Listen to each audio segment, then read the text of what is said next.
topic. Welcome to our session number 6, Ecclesiology, the subject of learning with regard to what? The study of the Church of Jesus Christ or His body. In this topic, we have a lesson today, the 9 Church Holy Sacrament. The bread breaking, baptism of water, baptism of the Holy Spirit, child consecration, house, car, business, property consecration or dedication, and the holy matrimony, bishopric, and the fivefold ordination, the church elders and deacons installation procedure, the funeral, wake, and committal services. Ito po yung encouragement ko sa lahat. Please, if you're watching this and if you are live right now, send this link. I-open po natin ito sa mga pastors. Okay. Open this one to the pastors. They need this one. Okay? Let's give this one to them as free na po sa kanila. Kasi kailangan po nilang malaman ito. And also, if you are a pastor of this church, you can send this one to your members of your church so that they will be aware of what will be the major work of a minister in the church. Okay? So I believe that everybody's ready. So, 9 Holy Sacraments, first and foremost, if you are an ordained minister, when I talk about minister, you're a bishop, you're an apostle, evangelist, teacher, or a pastor, or a prophet, or a minister of the church, you are doing, you're ministering. You must wear a stole, okay, a clergy stole. This is to give emphasis you as a minister. Kailangan nyo pong gawin yan.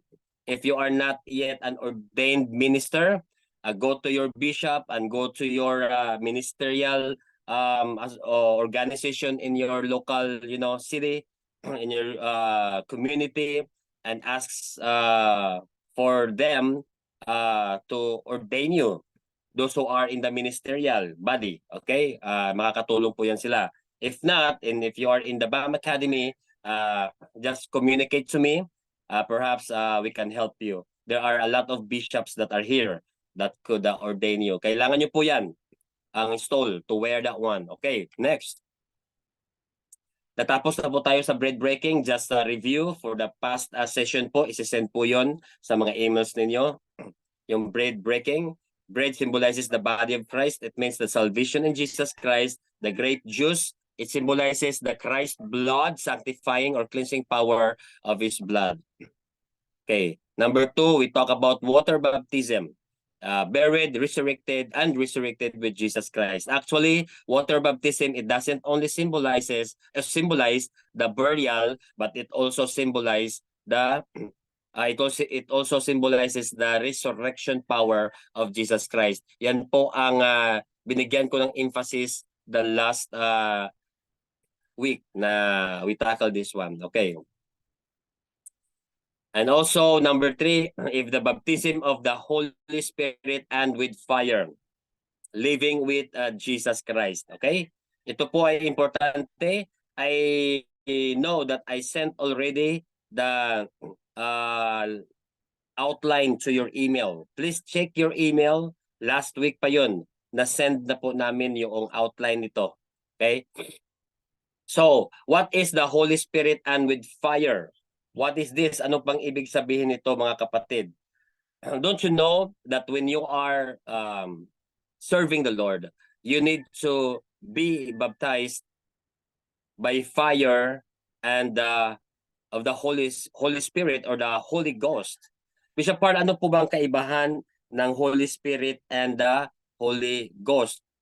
Pareho lang po ba sila, Bishop Parl? Ano po ba ito? So this is where we are going to start our understanding, mga kapatid. Kasi ang baptism of the Holy Spirit and with fire, it has to do something with the ministering touch of the Holy Spirit. Okay? So ito pong ibig sabihin ng Holy Spirit, kailan po natin gagamitin ang word na Holy Spirit? So marami nagsasabi, Bishop Parl, when are we going to use the word Holy Spirit? Yan po ay gagamitin po natin yan when you are what? When you are telling the name, or when you are emphasizing God as a name, as a God as in His name, like the name of the Holy Spirit. Okay, when you are going to talk about His deity, okay, yung pagka-Diyos niya, so you can use the name Holy Spirit when with regard to the name as Him as a God, or the Holy Spirit when you talk about Him. But when you are going to talk about the ministering power, or the movement of the Holy Spirit, kung saan po ang Holy Spirit ay magbo-work like in the gifts of the Spirit, like yung pag ano po, pag bibigay ng emphasis po sa baptism of the Spirit with fire po yan. Ibig pong sabihin, the Holy Spirit is moving. The Holy Spirit is revealing Himself to each one of you as our helper, as our sanctifier, as our teacher. If that is so, the Holy Spirit is now called the Holy Ghost. Tingnan niyo po yung mga passages in the Bible that demand about the works of the Spirit, the touch of the Spirit, the movement of the Spirit. So it is called the Holy Ghost. Yan po. So when you are talking about the baptism of the Holy Ghost with fire, Holy Ghost po ang ginamit dito kasi po ang emphasis po niyan ay power and the movement of the Holy Spirit. His works to touch the people's lives, to empower you, to give you to refuel you things that you cannot do. I mean, the Holy Spirit is going to make you move yung mga ministry and mission na binigay po ng Diyos sa atin. Okay? So yan po ang isa sa mga importante po nating malaman po, church. Faith, pakitanggal muna yung yung display ko, hindi ko maano dito sa laptop ko. Okay. So Faith, pakitanggal muna ng display ko. Okay. So it's very important and easy for us to do things that God has given us when the Holy Spirit is with us. Amen? So, isa po itong kailangan nating malaman, mga kapatid, that we as the people of the Lord doing His will, yung binigay ng Diyos na natin, saglit lang, tatanggalin ko muna itong okay, ayan na. Okay. So, the work of the Holy Spirit is to empower you, to provide the things that you need, mga kapatid. So, with regard to that, ang kailangan po nating gagawin ay to be under His influence. There are lots of people that are telling me, Bishop Harl, would the Christian be possessed by demons? Yun ang question eh. Because it talks also about the Holy Spirit. Kasi po, when the Holy Spirit indwelt po yan siya sa atin, you cannot say that a person or a Christian would be possessed by a demon when the Holy Spirit is there indwelt in our life. So, I don't believe that a Christian active in the ministry would be possessed by a demon. But in the time that this Christian would commit apostasy, ang apostasy po, ang ibig sabihin po niyan ay you are renouncing one's faith. Ibig sabihin, you are no longer believing Jesus Christ as your Lord and Savior.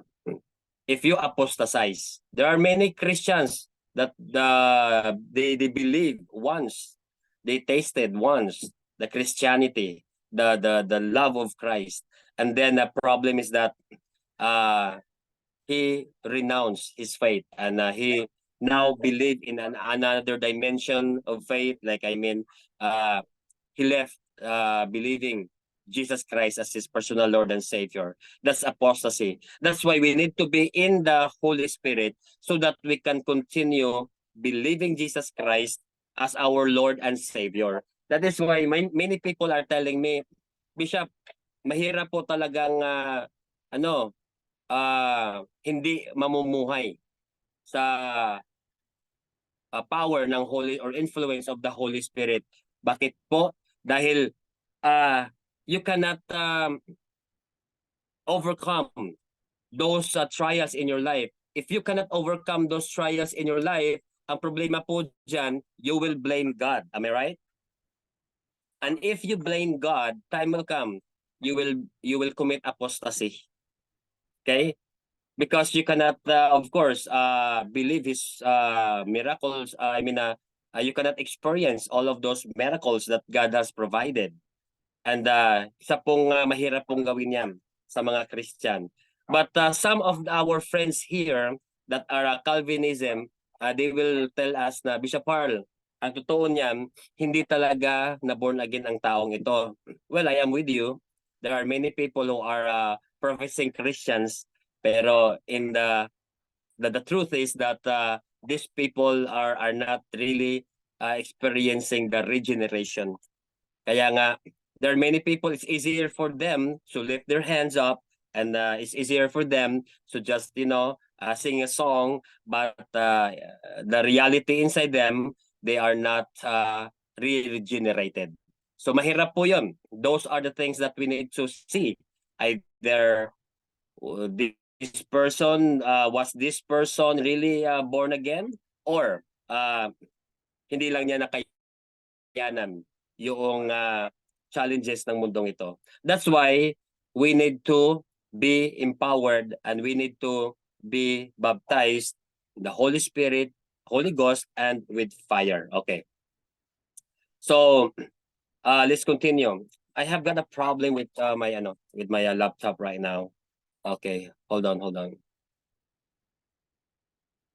Mahirap ito, basta Saglit lang ha. Okay. Hallelujah. Praise the Lord. Ayusin ko muna yung laptop ko. Hold on. Bishop Maffy, can you take over for a while, Bishop Maffy? Maganda, meron po tayong mga professor po na andito. I'll just fix my PowerPoint.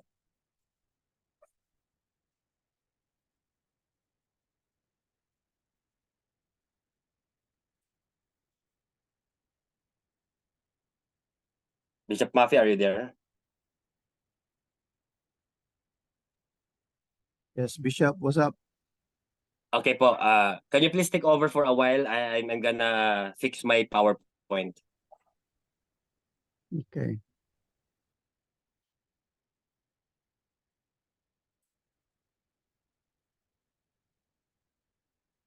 Where did the bishop stop?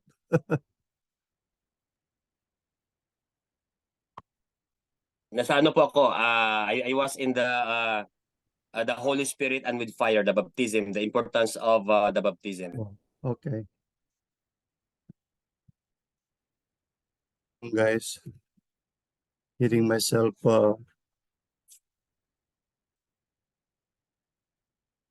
Okay. So as we can see that the Holy Spirit, the baptism of the Holy Spirit is a very critical aspect of our Christianity. Remembering what the Lord has done in the book of Acts, telling the disciple to go to a certain area and wait for them out there. When the Holy Spirit baptized them after the ascension of the Lord Jesus Christ, that's actually the beginning of the spread of the gospel. There was no Christianity out yet because Christianity started in Antioch.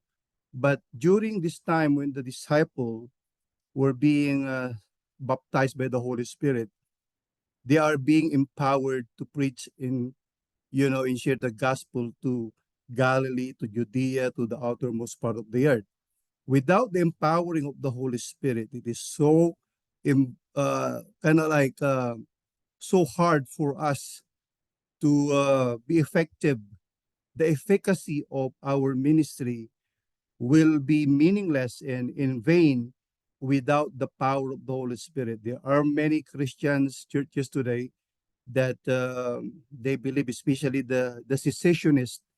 There was a cessationist group that is rampantly spreading around the globe, and these cessationists believe that the Holy Spirit is no longer active in the ministry. And so they ignore the gift of the Holy Spirit, the speaking in tongues, the prophecies, and everything. You know, the work of the Holy Spirit is uh, a very important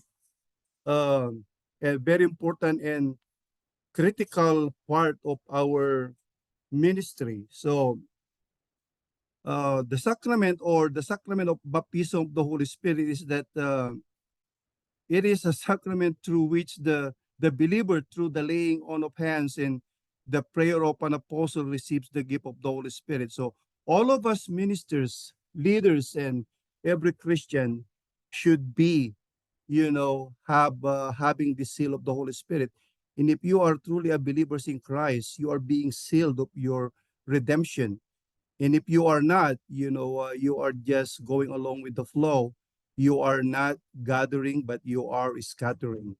The baptism of the Holy Spirit is so important for each and every one of us to have uh, an effective flow and success of the ministry. Without the baptism of the Holy Spirit, without the work of the Holy Spirit in our lives, it is so hard even for our ministry to thrive, and we don't have any control of everything.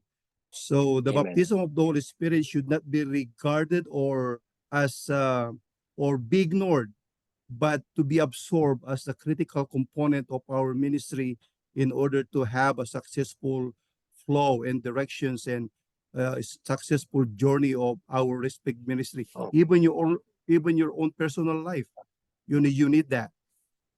So, are you ready, Bishop Harl? Yes, yes. All right. So I will turn over you to Bishop Harl. Amen. Thank you so much, Bishop Maffei. Talagang military tayo ngayon. Rescue operation tayo ngayon. Okay. Thank you so much. I don't know what happened to my PowerPoint, and my internet has got an updates turned on. Anyway, that is well said, Bishop Maffei. He will be teaching very soon. One of these days, Bishop Maffei will be teaching another subject. I will be teaching eschatology, and Bishop Maffei will be teaching another subjects. And be excited for that. Thank you so much, Bishop Maffei, for that short help. Anyway, the Holy Spirit right now, there are many of us, mga pastors. I know, and I believe that some of you are really not yet into this, Holy Spirit movement, the gifts of the Spirit. Mga estudyante ko, we need to understand that just give a try. Okay? Just give a try. Ito po ay encouragement ko po sa inyo that when the Holy Spirit will come, marami pong mga bagay na ma-experience po natin. And it is proven and tested po sa buhay ko and to all the churches that I have encountered na they have been experiencing the empowering touch of the Holy Spirit. Many other faiths believe that the Holy Spirit is not a person. He is what we call only an energy, only an active energy. But it's not. The Holy Spirit is a person. And we can see in the pneumatology class, meron po tayong subject niyan sa pneumatology. And we are going to tackle that one separately about the Holy Spirit. Okay? So malawak po ito na subject ang pneumatology, the study or the doctrine of the Holy Spirit. But as of this time, it is our holy sacrament in the church that as a minister of the Lord, we must minister the people with this baptism of the Holy Ghost and with fire. ito po ay importante so that ang sinabi po dito, hindi po salvation ang pinag-usapan dito. Is that we are not talking about salvation, but we are talking about the empowering, ministering power of the Holy Spirit to each believers. Kailangan po. And it is what do you call this? Proof that the proof there is found in the books of Acts chapter 2. In progress. Acts chapter 2, that when the disciples of Jesus Christ at the upper room, they waited and then they were being baptized by the Holy Spirit. Basahin niyo po yun, and it is not a time-bound principle. It is a timeless principle that the Holy Spirit still this moment, He is still baptizing. He is still moving, mga kapatid. Kaya encouragement ko po sa mga estudyante, I know many of you that are here na Bishop, we don't believe the movement of the Holy Spirit now. Parang I know you, you come to me. But my advice to you is that give a try po. Experience the Pentecostal power of already experienced during the time of the Pentecost. Okay? So yan po ang encouragement ko po sa ating mga kapatid, mga estudyante that haven't experienced yet those power of the Holy Spirit. And if you want a help, andito lang po ako. I'm here. And some of our professors that would cater you how to be baptized in the Holy Ghost and with fire. If you want me to be personally, go to your church while I am here in the Philippines, then invite me and I can minister you with this baptism. Kasi po, tayo pong mga minister, tayo pong mga pastor, it is our obligation. It's not only our privilege, but our obligation to minister the people of God and let them experience the power of the Holy Spirit. Amen? So, sana po lahat ng mga estudyante natin na bago lang sa kanila ito would open your mind and just give a try po. Yan po ang experience ko po. Encouragement ko po sa inyo. Okay. So, andito na po yung PowerPoint ko. Matagal nag-update. Hallelujah. Praise the Lord. So, the baptisms of the Holy Spirit and with fire. Actually, in the other version, the Holy Ghost and with fire. Okay, na-explain ko na po yan kanina. Matthew chapter 3 verse 11, as for me, I baptize you with water for repentance, but he who is coming after me is mightier than I. Okay? Yan po si John the Baptist telling his disciple about Jesus Christ. And I am not fit to remove his sandals. He will baptize you with the Holy Spirit and with fire. Or the other version, Holy Ghost and with fire. In Acts chapter 2 verse 4 po, and they were all filled with the Holy Spirit and began to speak with other tongues as the Spirit was giving them utterance. Yang filled na po yan, different po yan sa tinatawag nating regeneration, awakening by the Holy Spirit. Iba po yung regeneration touch po ng Holy Spirit. Okay, remember, many of us would be doubting, Bishop Parl, what's the difference between infilling and indwelling, di ba? Yung indwell tayo. Okay, ito lang po, very short na explanation. When you receive Jesus Christ as your Lord and Savior and you believe Him, that's the regeneration. The Holy Spirit will come to your spirit, small letter S po yan, and will quicken. It is like giving birth po yan. Wrap, parang ipinanganak po yan. In John chapter 3, di po ba? Ipapanganak ng Holy Spirit yung spirito natin. Because He is the Father of your spirit. So, the Holy Spirit gives birth to your spirit. So that's and after that one, when we were being regenerated and rebirth, okay, our spirit now exists. Function, and then is a baby listening to God, has the access to God already. That's the salvation process. Now you are indwelt by the Holy Spirit. The Holy Spirit is in you. Not only with you, but in you, inside you. indwell pong tawag dyan. Pero ito pong the Spirit, the baptism of the Holy Ghost and with fire, ito pong filled with the Holy Spirit. So, this Acts chapter 2 verse 4, na born again na po sila eh. They all already experienced salvation. They were all born again.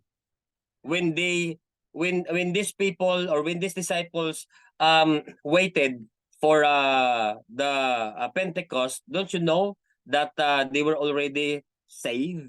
They believe already. But then and they were all filled. This is another event that happens to their lives, and began to speak with another tongue. They were indwelt, and then now they were filled with the Holy Spirit. So something new event happened to them. So this is another part of the ministering touch of the Holy Spirit aside from the regeneration, yung na-born again po sila, yung salvation process. So as the Spirit was giving them utterance, so ang ano po dyan, po dyan, speaking in tongues, okay?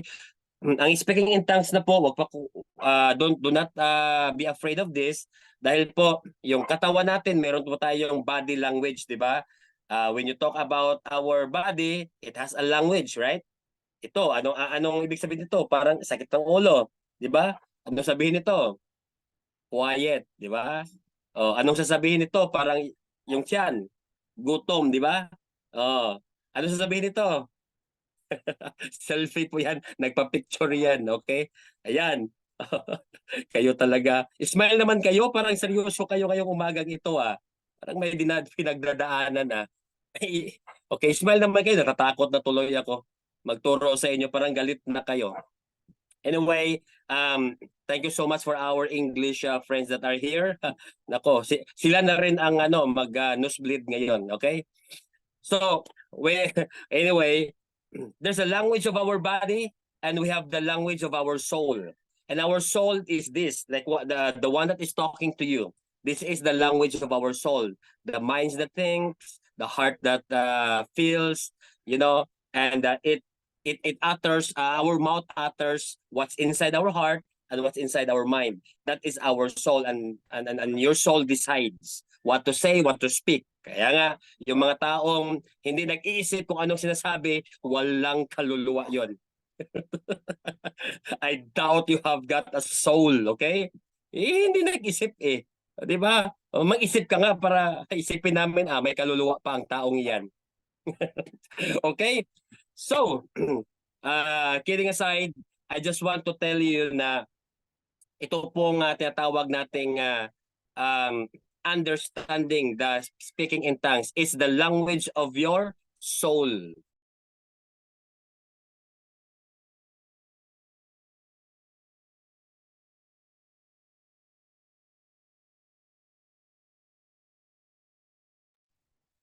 Okay, I'm sorry for that. Okay, so the Spirit has its own language. Remember that. Our spirit has its own language. So ibig sabihin, when your mouth utters what's in your spirit, then it naturally will utter, you will speak according to what the Spirit receives. So yung spirit po natin, it will really has, or it has its own language. Kaya hindi natin naiintindihan eh, 'di ba? So but many people uses that language to I don't know about their intention, but perhaps many of those people just show off, di ba? Na okay ako makapag-speak in tongues, I could speak in tongues, so I am better than you, di ba? So don't be like that, students, pastors. We are not here to to brag that we could speak in tongues. No. In fact, Apostle Paul taught us how to use speaking in tongues, and that is for your own selves, to build up your own selves. Your spirit is talking to the Holy Spirit, and the supernatural things happens to you when you speak in tongues. And speaking in tongues by principle, that has to do something with the praying without ceasing. So marami pong nagsasabi, imposible mang hindi tayo mag-stop ng prayer. It's impossible for us to pray without ceasing. non-stop prayer. Because shouldn't we sleep? Diba? It's impossible for us not to rest, to go to bed and rest. So we can really stop praying, but not. Because when your spirit is, speaking in tongues and praying in the spirit, if you are praying in the spirit, 24 hours po yan. And that is my encouragement to all of you. Let your spirit pray, because you just don't understand it, but in the spiritual realm, in the supernatural realm, you just don't know. Your spirit just communicated the Holy Spirit, and they talk with each other, and it builds you up. You just don't realize that when you pray, there's something happened there.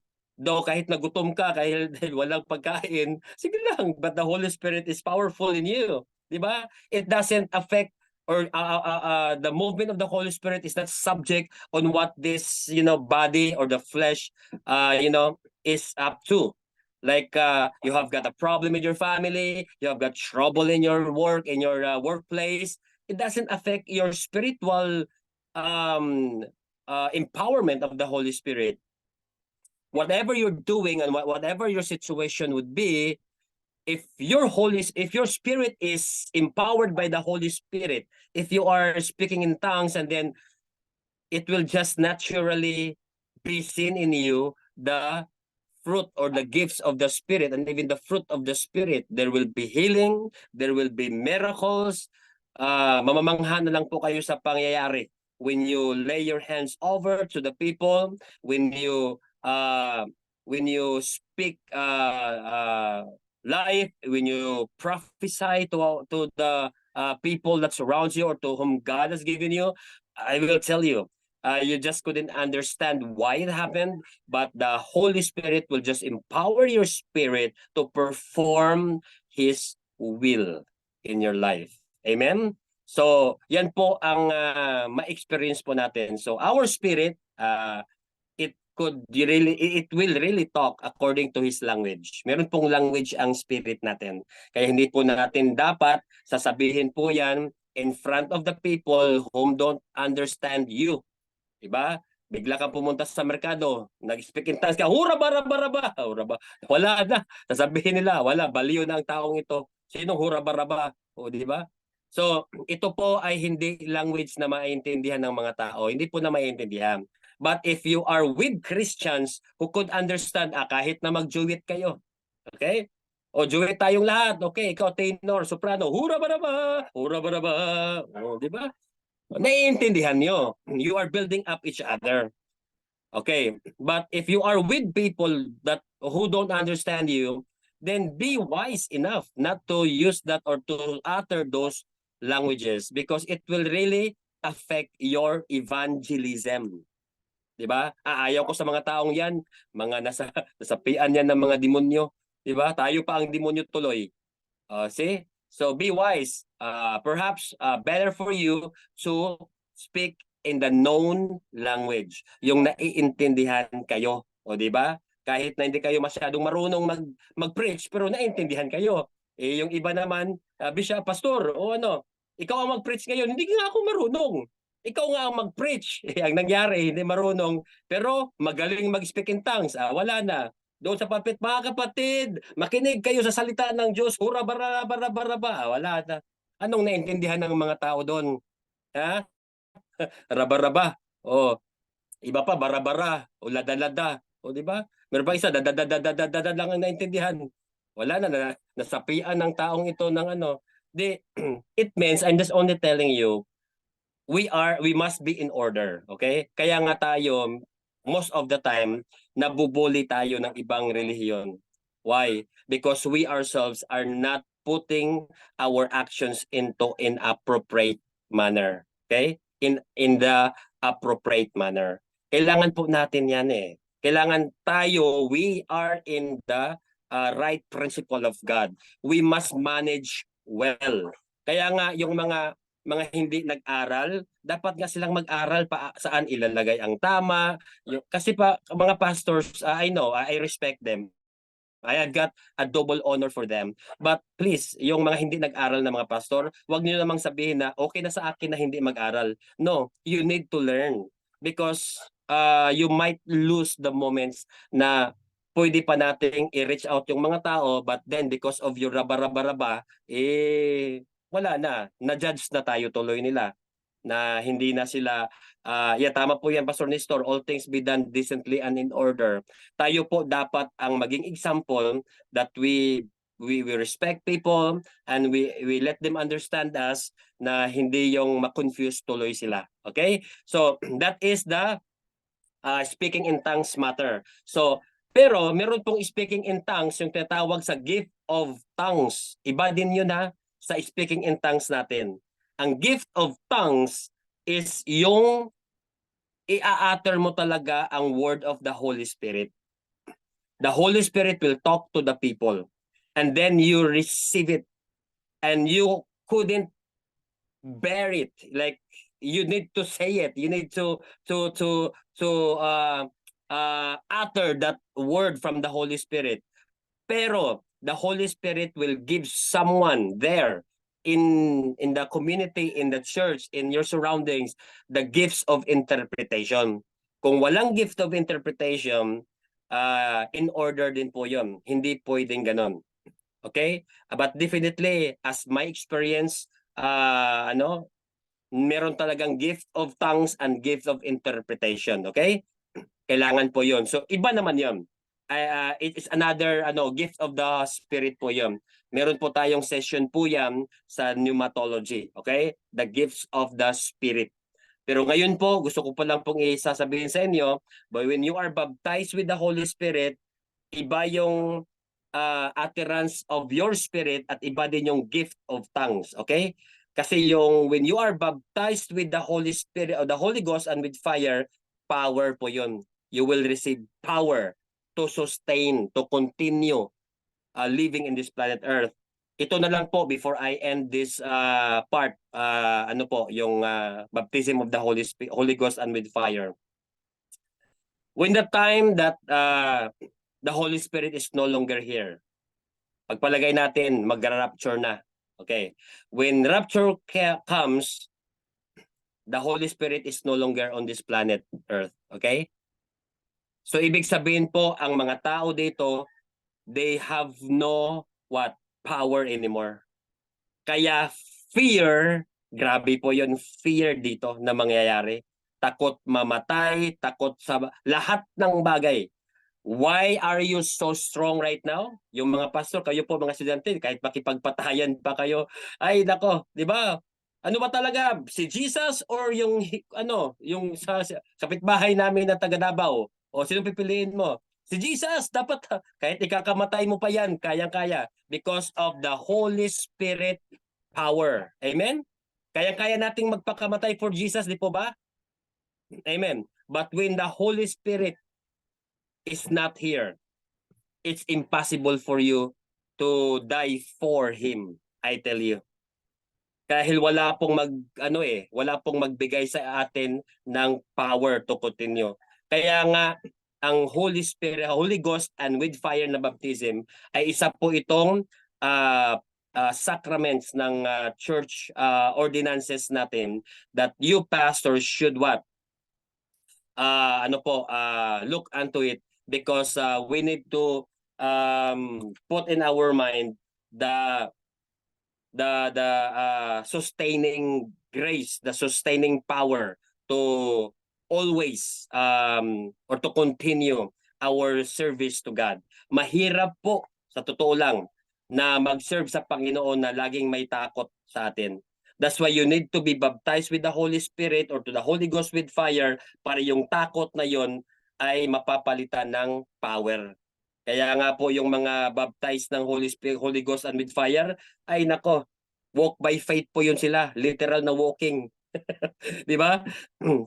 Yung mga Holy Ghost and with fire na mga baptized people, they can go to the remote places, may mga infested, mga rebelde, may mga non-Christian community, they can go there and even have a guts and have the courage to perform or to do mission. Bakit po?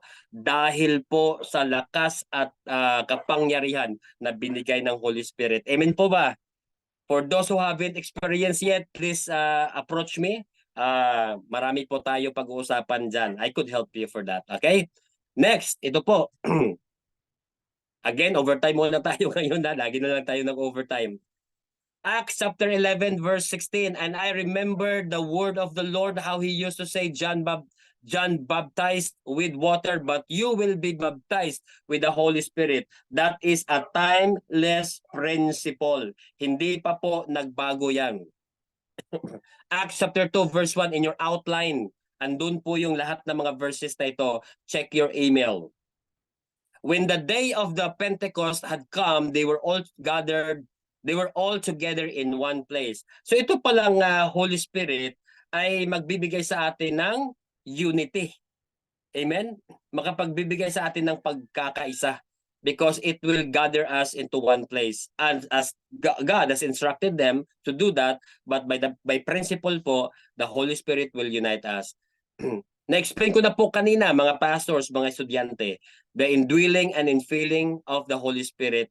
Indwelling, the regeneration, it gives you the seal of the Spirit. Infilling, the baptism of the Holy Spirit or the Holy Ghost, the power to endure. Yun po ang kaibahan po nilang dalawa. Okay? Next, Acts 4:1-21, Peter was filled with the Holy Spirit, a power to proclaim the gospel. Yan po ang pinakamaganda sa atin dahil when we are going to perform God's will in our life, when we do our calling, alam niyo po, we have the power to proclaim the gospel. So yun po, marami pa po ito sa pneumatology, pag-usapan po natin yan. Okay. Mga estudyante, are you okay? Tapusin natin ito sa araw na ito. Are you good? Tapusin natin, siyam lang naman ito eh. The remaining 4, 5, 6, 7, 8, 10, mga 6. Bilisan lang natin. Are you okay for that? Hold on muna tayo. Okay, mga siguro mga 8:30. Another 25 minutes more. Okay. Continue tayo, Bishop. Wala nang maraming daldal pa. O sige, hallelujah. The child consecration. Okay. Or some of you will say child dedication. Okay, maganda po ito. One of the sacraments of our church, our local church pastors. Do not forget, ministers of the church, bishop, and even elders, remind your pastor that we must do a child dedication or consecration. Dapat po inside the church, maghanap po kayo kung may buntis na nanganak na. Kung wala pa pong anak, okay, sabihin mo sa mga member mo, bakit walang nabuntis nito? Pabuntis na kayo. O hindi naman lahat mga young people. Yung mga may asawa lang. You must get pregnant. Okay, anong nangyari? Ipag-pray niyo yung mga hindi pa buntis. And then kung hindi pa sila buntis, baka hindi pa nag-asawa. Sige, hanap kayo ng, ba't hindi ka pa nag-asawa? Okay, 93 years old ka na, Nanay Vicenta. 93 years old ka na, hindi ka na sabi ni Nanay, hindi. Strict ang parents ko, Bishop Carl. O sige, Nanay Vicenta, we respect you for that. Okay? Mga 94 years old na lang, pwede ka nang mag-asawa. Okay? But ano nangyari? Ba't wala pang nag-asawa dito? Pray for the people that are ready to go on marriage. Pero yun nga, kailangan ninyo silang hanapan ng pagkakataon to, of course, make everything in order. So yun po, pag may mga anak, may mga bata po dyan na hindi pa po na consecrate, na dedicate, you, pastors, this is our accountability and responsibility. We need to consecrate and to dedicate child. Why? Because in the Bible, for example, some of the famous, ministers of the Lord or prophets and even judges that have been consecrated po in the life of Samuel. The first Samuel po, chapter 1, verse 28-27-28, I prayed for this child. Sabi ni Hannah, mama po niya yan.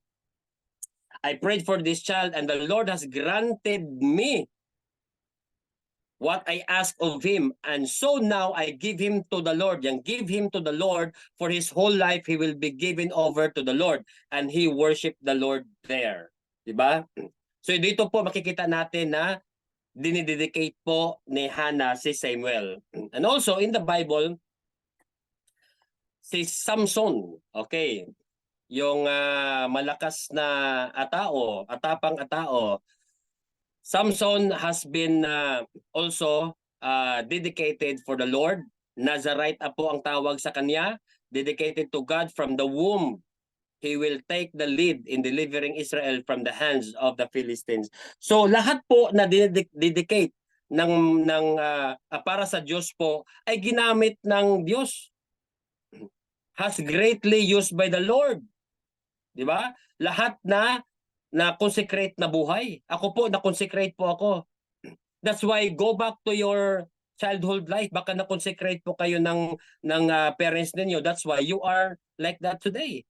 You are you cannot move without serving the Lord. 'Di ba?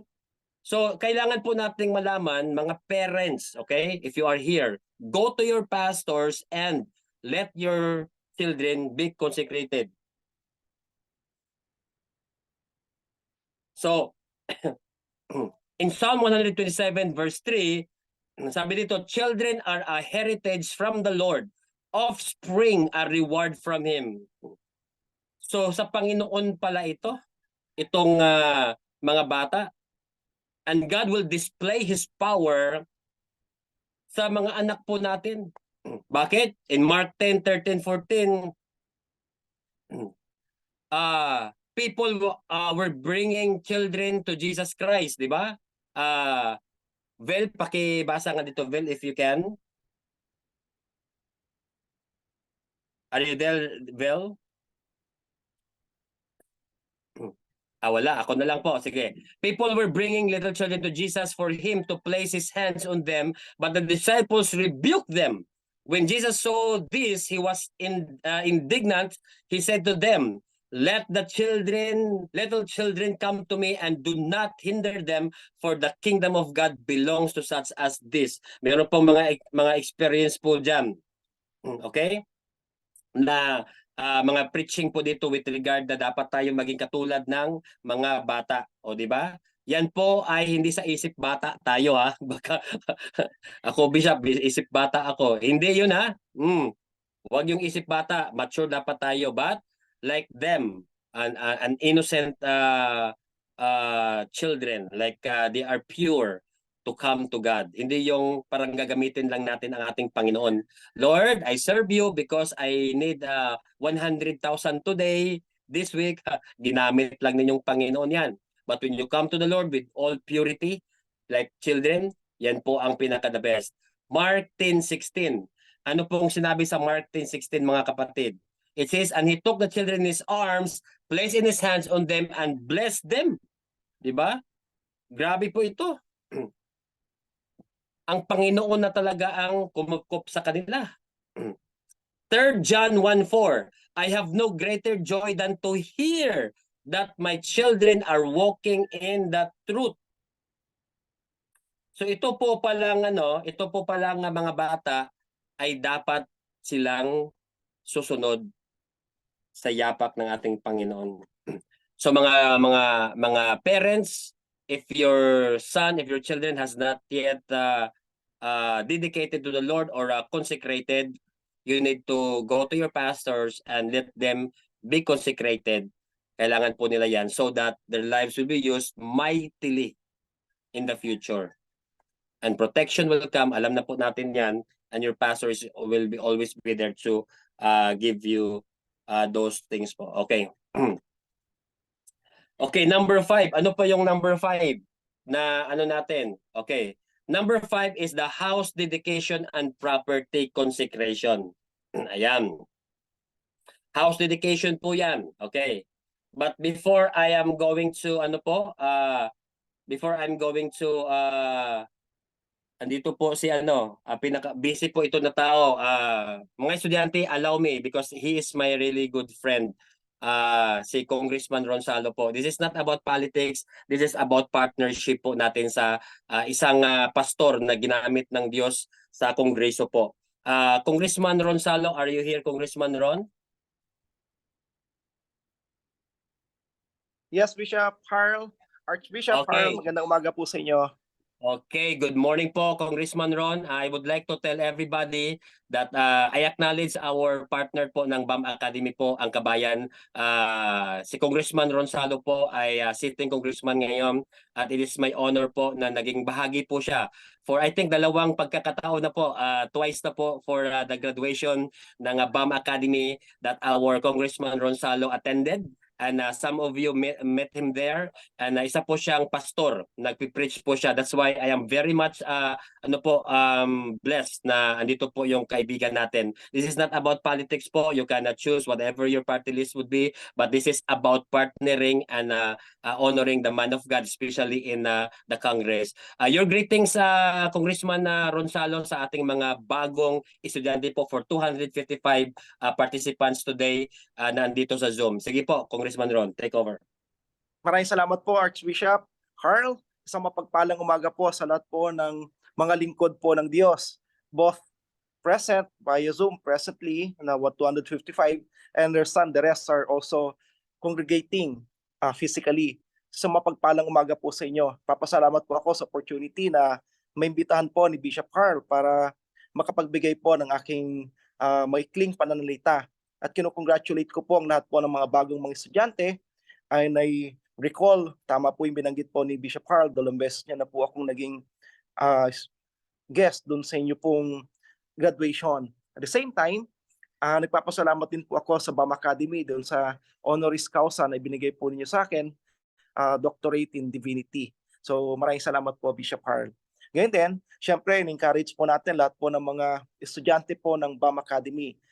Indeed, yung pagdalo po ninyo at pagiging part po ninyo ng BAM Academy is already a clear and resounding proof of your commitment sa ating paglilingkod sa Diyos. Tunay po na, of course, no, ganda na naglilingkod po tayo sa Diyos, nagpapagamit po tayo, but at the same time, mahalaga rin na mas nahuhun po yung capacity po natin to think critically as well as to be able to be of great competence sa pag-share po ng salita ng Diyos. Kaya nagpapasalamat po tayo sapagkat the fact that you are committed in furthering your education, in ensuring that you are really grounded and established in love as well as in the knowledge of our Lord Jesus Christ. Isa po yun na napakagandang pamaraan para maipakita po talaga natin na yung paglilingkod po natin is really grounded ng totoong pagkakilala po natin sa ating Diyos. And syempre, of course, yung willingness po natin, but at the same time, dalawa po palagi po yan sa ating to become effective in anything that we want to do. Una, yung love and passion doon sa ginagawa po natin. But at the same time, mahalaga rin po dyan yung competence. And yung competence po na yan, mas nahuhun yan while we continue to study, to deep dive sa ating pagkakilala sa Diyos. And this is one of those ways para mas lalo pa po kayong lumalim sa pagkakakilala, tigit pa po na magamit po ng ating Diyos. So with that, congratulations po sa inyo. And I'm sure, bawat sa po sa inyo, hindi lang po ngayong araw po magjo-join on your first day, kundi tuloy-tuloy po ito para mas lalo pa pong lumalim ang inyong pagkakilala sa ating Diyos, mas lalo pa pong mas maging epektibo sa inyong ministeryo na ibinigay po sa atin ng Diyos. So once again, congratulations po sa inyo. To God be the glory. At I hope na hindi ko lang po kayo makikita ngayon, kundi makikita sa graduation. At the same time, tuloy-tuloy po sa paglilingkod sa ating Diyos. At mas marami pang mga tao ang magkaroon po ng personal relationship sa ating Panginoon sa pamamagitan po ninyo. With that, maraming salamat and God bless everyone. Amen. Thank you so much. Palakpakan po natin si Congressman Ron Salo.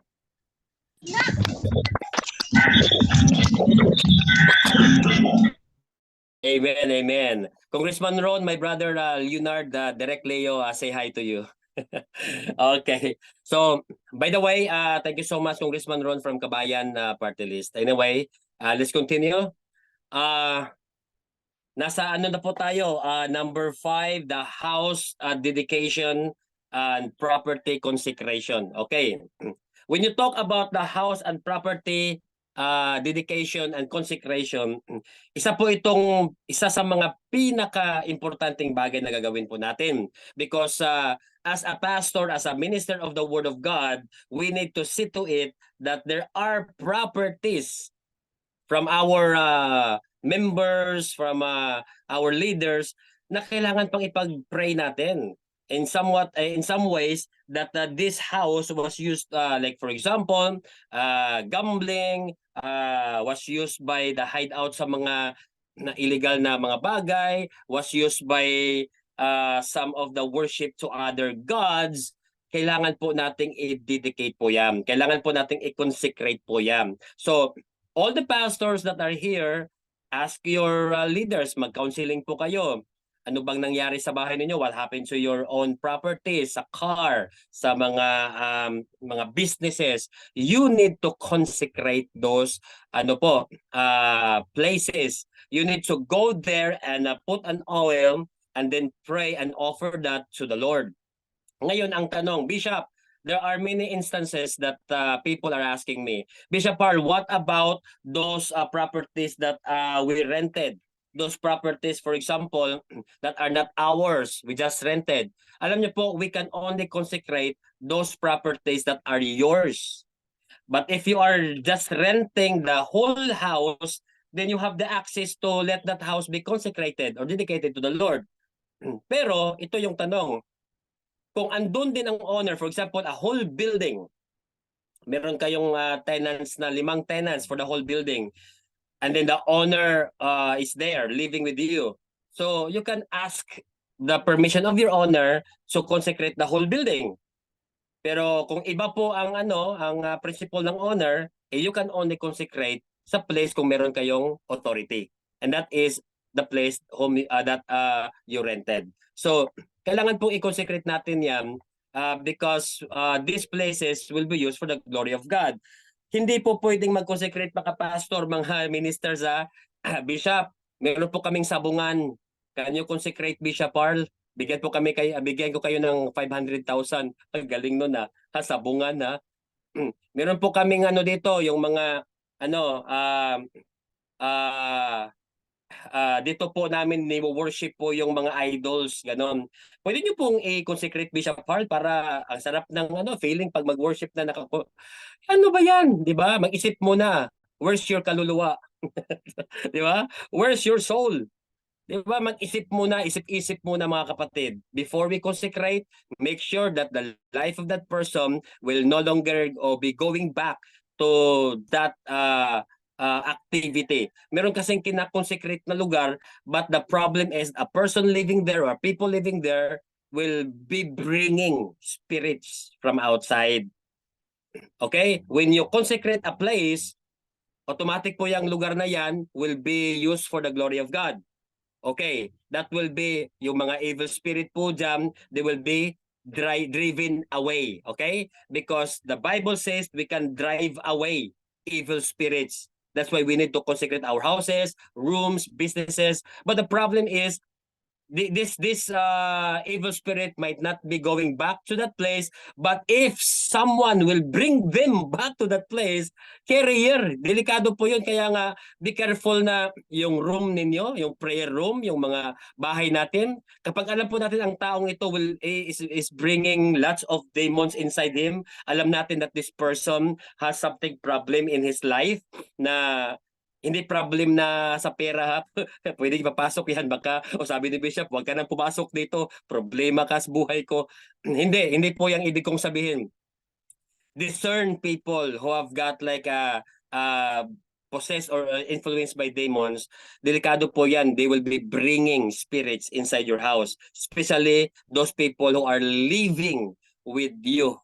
Okay? Kaya nga po, aside from consecration of the place, you need also to talk to someone and counsel them to live a holy life. Kailangan po yan before or during the consecration time. Okay? House dedication or property consecration. 2 Samuel 7:29 po.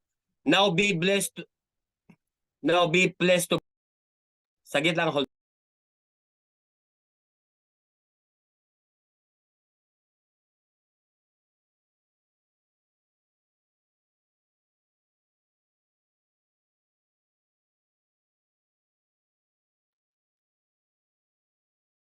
Okay, so it says here that it may continue forever in your sight. For you, O sovereign Lord, I have spoken, and with your blessing, the house of your servant will be blessed forever. Wow.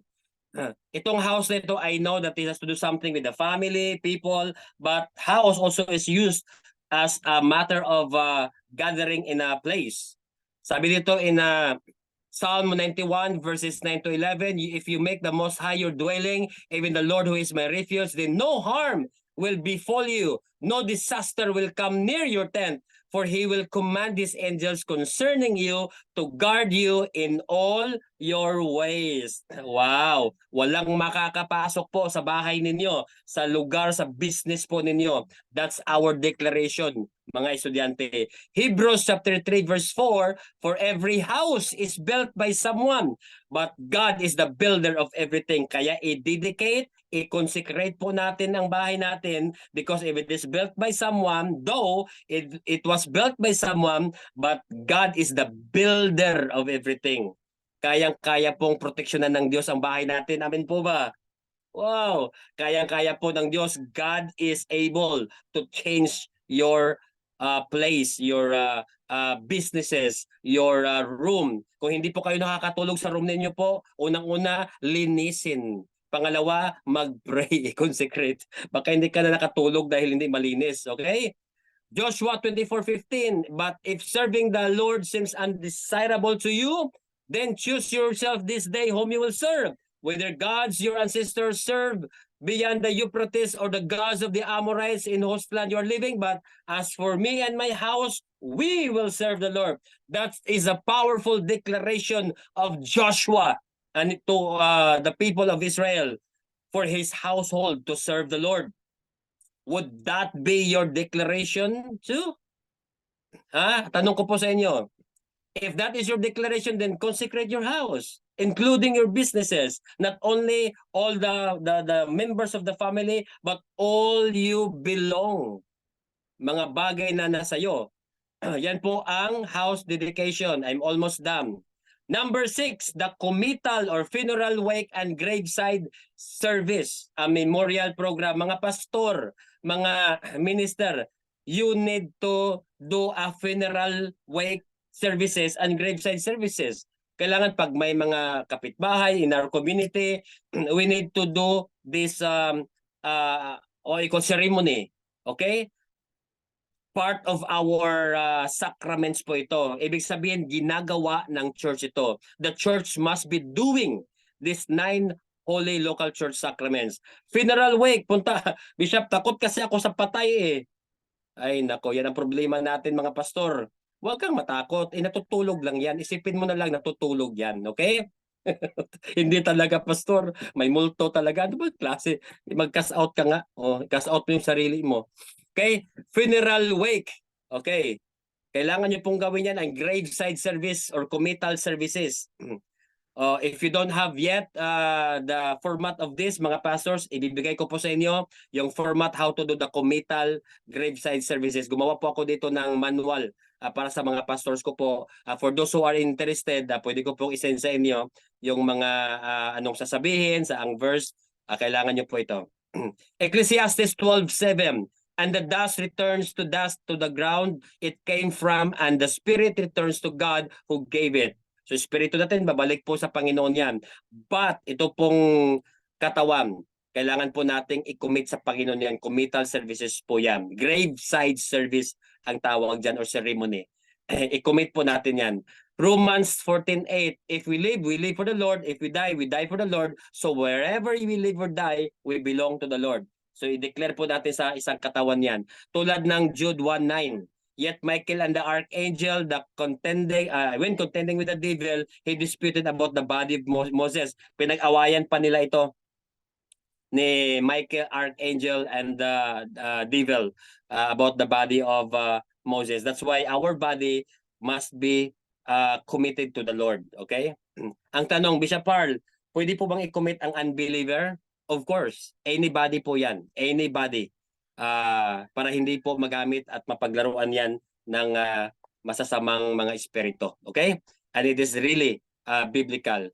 We need to do graveside services. Okay? Sermon po yan. It's another way na din po yan to evangelize, di ba? Maganda pong mag-evangelism during when the people are so low or emotional. Number 7 po, we're almost there. The Holy Matrimony. This is one of the sacraments po that you pastors, ministers of the church must do. And the members of the church, you must also go on marriage. Sanctity of marriage in the right time, of course, in the right person as well. Okay, ito po, kailangan nyo pong mag-asawa. Bishop Parl, I want to be a blessed in the blessed singleness. Well, special call po yan kung mag-single po talaga kayo. But if I were you, it's happier and it's more fun, kumbaga, mag-serve sa Panginoon kung dalawa po kayo. It is by my experience na hindi po lahat ng pagkakataon ay malakas po tayo. But if you are in the single blessedness right now, that you really want to serve the Lord with all your life, na ikaw lang mag-isa, then I am so proud of you. Grabe, napagdaanan mo ang the greatest struggle in your life. Genesis 2:18, the Lord God said, it is not good for a man to be alone. He will make a helper suitable for him. So, yung mga babae, hindi po yan helper natin na tulad, maghugas ka ng pinggan, kukunin mo to. No. Because Genesis 2:24, therefore a man shall leave his father and his mother and hold fast to his wife, and they shall become one flesh. So hindi pala utusan ang mga asawa. Amin mga asawa. Sige nga, pakinggan natin mga husband kung anong sinasabi ng mga asawa. Amin po ba mga asawa, hindi kayo utusan? Amen. Amen. Amen.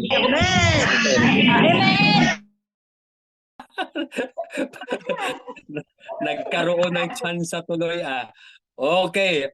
Amen po. Hindi sila utusan. Bakit? You are already one flesh. Kung inutusan, if you command them, do this, it means you command yourself as well. Di ba?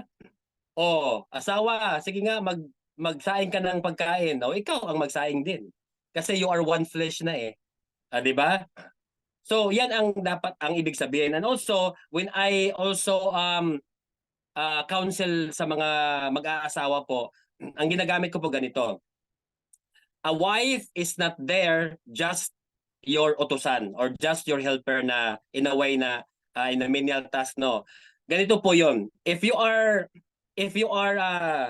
lifting a heavy thing and you need someone to carry it, di po ba you will not call someone who is not having the same strength like you. Tama po ba?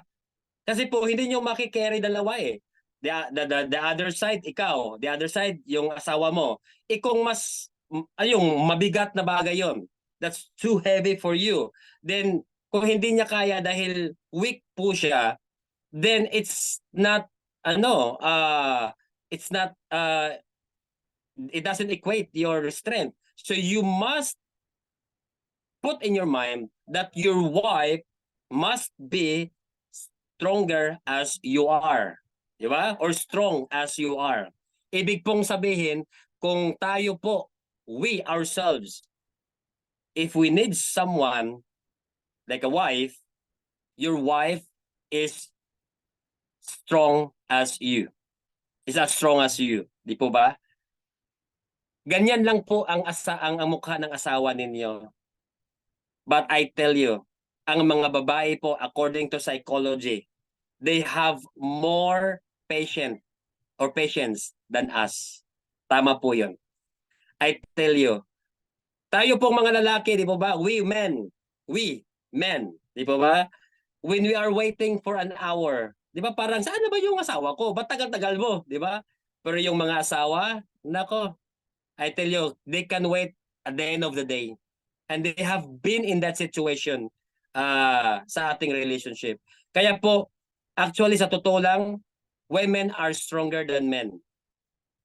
In terms of psychological aspect. Tama po ba yun? Mga babae? Amen. Amen. Amen. Amen. Amen, Bishop. Amen. Parang may pinaririnig Kayo nang bahala dyan mamaya mga asawa. Okay. Oh, flower, bigyan ng flower yan. Okay. So, women must be respected and must be honored. Kaya ako po, I tell you for a short ano lang po testimony. Before, lagi kami nag-aaway talaga. Every day, aaway kami ng asawa ko. Sabi ko, Lord, what should I do? I want to serve you. Pero yung asawa ko, di ba, yung may mga instances na asawa ko gusto rin mag-serve, pero there are backgrounds and there are things that you cannot, suit together.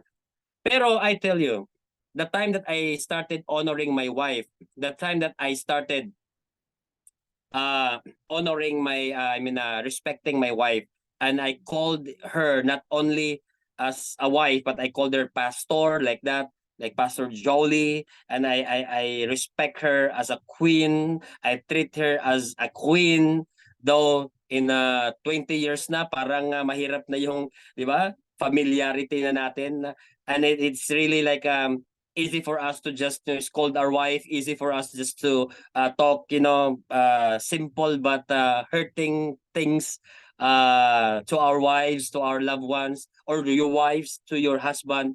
But I tell you, when you respect them and honor them more than yourself, you will get what you want. Totoo po yan. When I started respecting my wife and honor him and I elevate her in the place of being my queen in my life, she respected me as her king. She honors me as her bishop. Ngayon pong tawag niya sa akin Bishop Harl. And you are not only my husband, not only my lover, but you are my bishop. Ang sarap-sarap po pakinggan that your wife will honor your calling, that your wife will always be there to support you. Na pastor or elder, yung asawa mo mismo ang magsasabi sa calling mo. And it's not only about the issue of being a lover, but the issue of being a helper. Kaya nga po, kasama ko na si Pastor Jolie ngayon, inalalayan po niya ako sa mga ministry na binigay ng Diyos. Kaming dalawa po. So, maganda po. What if mga unbeliever, Bishop Harl, ang asawa natin is they are unbeliever, our partner. Well, do everything as for the Lord. Perhaps your life and your lifestyle would let your partner realize that indeed it's very important for him to believe God or to go back to the first love. Ang buhay po natin, huwag nating iwanan. Bishop, iwanan ko na po bang asawa ko dahil hindi ko po siya kapamilya. Yung totoong pamilya ko ay nasa spiritual. Mali po yan. BAM Academy is a pro-family. Okay? If your husband, if your wife is, in the unbeliever side, or if he's a believer but is not serving the Lord, wag kang susuko, kapatid. Okay? Do not give up and ask the Holy Spirit to use you.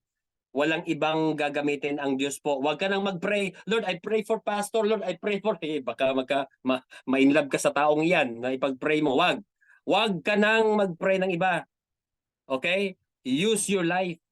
Lord, use my life for my husband. Lord, use my life for my wife. Indeed, the closest person that could see the need of your husband or your wife is you.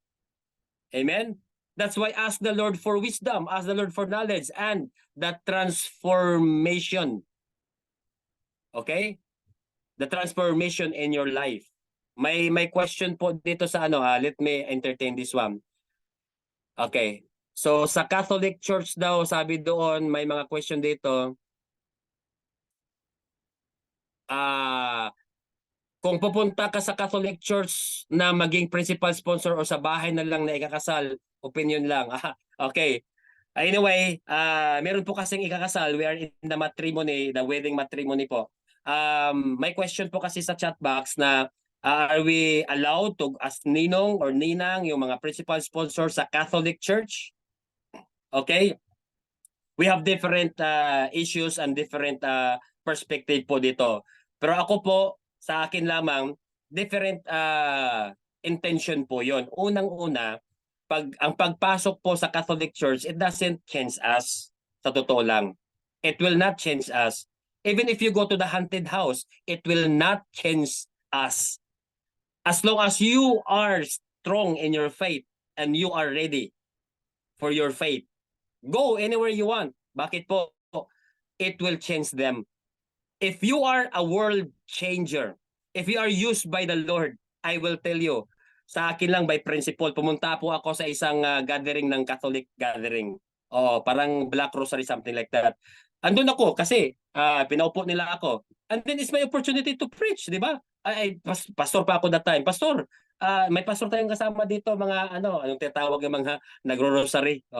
Di ba? Pwede kang mag-share. It's my opportunity to share the word of God. Di po ba? So when you are invited to be a ninong or ninang, do it as a part of your mission. Pero kung party-party lang ang gusto mo, delikado na din po yan. Baka mahawaan kayo ng mga spirit doon, mga ugali. But if you are there to meet someone, to widen your influence, nakilala nyo sa Monsignor, nakilala nyo sa Cardinal, baka maborn again yun, di ba? Hindi natin alam through your life. Naging kakumpare mo si Major, nakukumpare mo, di ba? There's nothing wrong with that. It will not change you as long as you are ready. Okay? So make yourself ready as a person na hindi ka mababagabag yung mga prayer doon, di ba? Biglang ikaw nagpray ka na rin, di ba?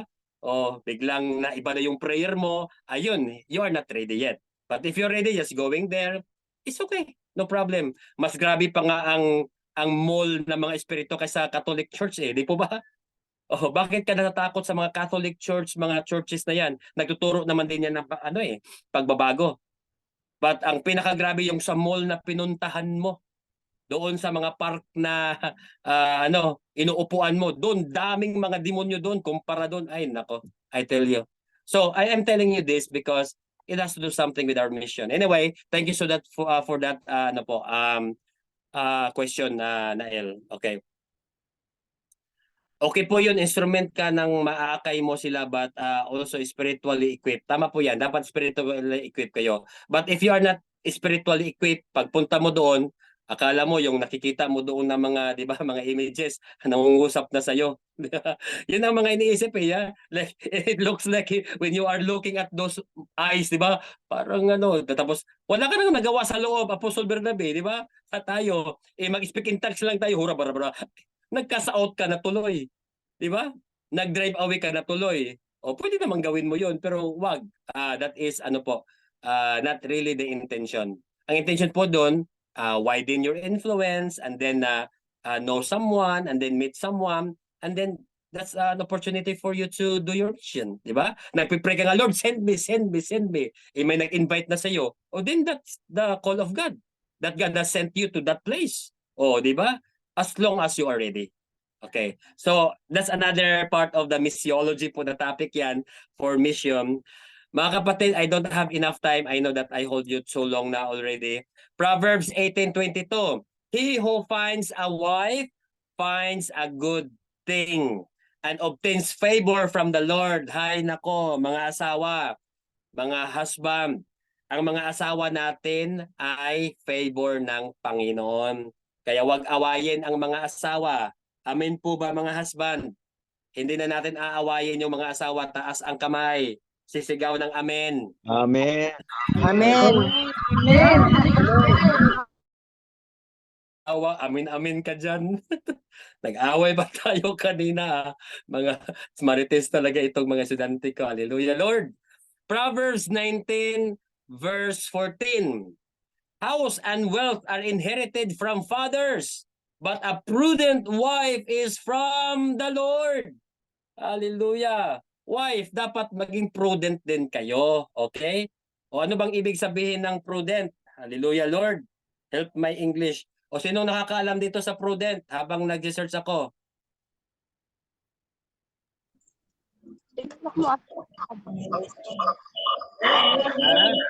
Paborito nilang i-post yung babae na yan. Diba? Pareho din tayo. Nagsisearch pa rin. Ang ibig sabihin ng prudent, those who are showing care, acting with, or being thoughtful to you. Yun pala prudent wife. Ngayon ko lang nalaman yun, Bishop. Ba't ginagamit mo yan? Di mo pala alam. Okay, pareho na tayo tuloy. Okay, prudent wife. is from the Lord. Those wife who are taking care of their husband, prudent wife. Wow, sino mga prudent wife dito? Okay, magsasabi ng amen. Amen. Amen. Amen. Amen. Ba't ko konti na lang? Ha? Prudent wife. Okay, mga maaalalahanin, mga maaalagang asawa. You are the wealth. You are the favor from the Lord to the people. To us, mga husband. Galatians 5:25. Okay, husband, love your wife as Christ loved the church and gave him up himself. Okay. By the way, mga kapatid, itong installation number 8, medyo mahaba pa ito sa elders and deacons, and also sa ordination number 9. Medyo mahaba pa po ito. So let us cut this one. Alam ko po I already take a lot of your time. Salamat po sa inyong oras. We are going to continue next time. Okay po ba sa inyo? Alam ko po, mainit na po yung cellphone ninyo, your laptop, your phone. Touch your phone po. So, super init na po yan. Super hot na po yan. Almost 3 hours na po tayo. Okay. Anyway, 2 hours. Okay, almost 2 hours, 1.5 hours. Maraming salamat po sa pakikinig at i-continue po na ihirit po natin yan next week. Okay po ba sa inyo? But next week po, a simple announcement po, our teacher will be, I think it will be Steve Cuban, okay? For the Lord is my tower. The singer of the Lord is my tower. Yeah. Yung I sing praises to your name. Or ano pa ba? Jehovah Jireh. Yon, mga songs niya. Jump for Jesus. So, he is one of our professor. Ang mangyayari po next week, ma-student ka man or hindi, all our music ministry of our church, mga members po natin, let us invite them dito sa Zoom next week. Share this link. Same lang po ang link ha. The same link every Saturday morning lang po. So you can share this link sa atin pong, especially sa mga worship member natin, dahil he will be talking about praise and worship. Ma-empower po yung praise and worship. And we know Steve Cuban is used by God mightily po sa music industry. Okay po? So maraming salamat po sa lahat. And double salom po na alam ko po ang bawat isa ay talagang eager to listen and eager to be a part of this program. Andito po ba si Pastor Dondon? Pastor Dondon Doliano? Are you here, Pastor Dondon? I want you to close us in prayer. Pastor Dondon, are you here?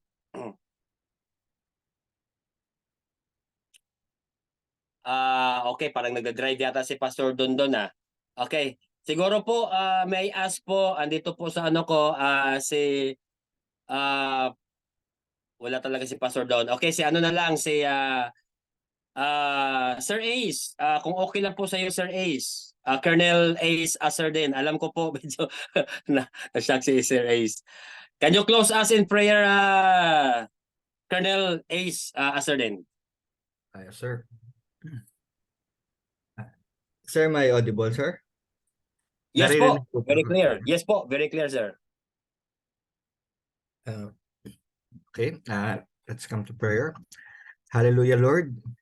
Lord, truly you are great, Lord. At sa pagkakataon na to, nagpapasalamat kami. So, Lord, we are thankful for all the things we have learned today, Lord. We're thankful for our instructor, Bishop Harl, for all the knowledge, wisdom he has imparted to us in our subject for today. And Lord, we ask that you continue to bless us, and whatever knowledge na nakuha namin sa araw na to, Lord, help us use it at gamitin namin para sa kabubuti at para sa mga hangarin nyo, Lord. Lord, as we go our separate ways, Lord, we ask that you bless each and every one of us, continue to watch over us, and continue to shine your face upon us, Lord, in everything we do. Bless each and every one of us, Lord, pati yung families namin at ang aming mga minamahal, Lord. Lord, all of this we ask in your mighty name, Jesus Christ. Amen. Amen. Thank you so much, Ems and Hayes. God bless you, Colonel. Okay, a double shalom forever, my eternal family. Sabay-sabay po nating sasabihin yan dito sa Zoom. A double shalom forever, my eternal family. Bam! One of us. Go! Shalom. Eternal family. Thank you so much. God bless you, everyone. Shalom, shalom. See you next week. God bless.